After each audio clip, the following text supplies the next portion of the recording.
So Samsung didn't reveal their tri-foldable phone at the last Unpacked event, but what we did get is this bad boy right here recently leaked. So this is the Techno tri-foldable Phantom, which, to be honest, looks really interesting. So starting off right away, what is this camera layout?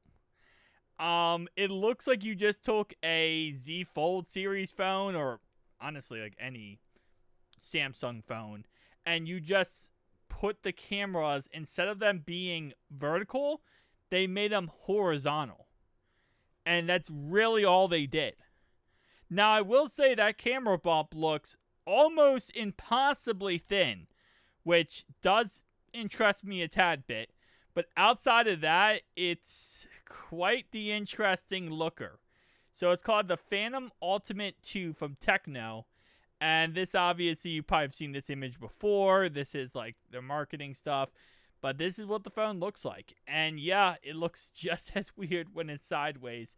Kind of reminds me like of a Google type of setup with the camera system, but like a really bad concept. Who thought this was a good idea? Again, it's like you just took the Z Fold series and you said, let's make it different. We're going to take the cameras and we're going to make them horizontal instead of vertical. That's the difference.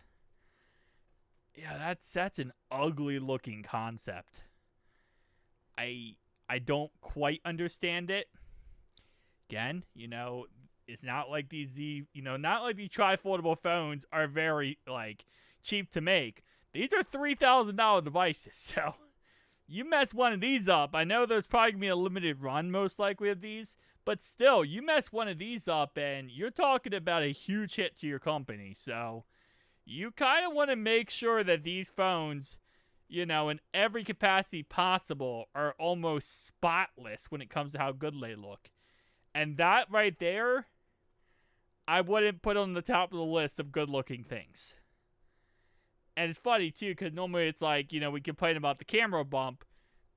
Yeah, I didn't think ugly camera was on the list of things that we had to worry about. I thought the camera bump was going to be the only thing, but, I mean, hey. Techno, you really shocked me on this one. Definitely tell me down below your thoughts and opinions. Like, when you pick up a phone like this, I hope and pray Samsung never gets in that idea system that they think they should go horizontal with their camera system. I guess, in a way, this is like a blessing in disguise for the tech industry. Every other phone manufacturer, never do that. Okay? Never. It's a blessing in disguise. That's what I'll say. Peace out.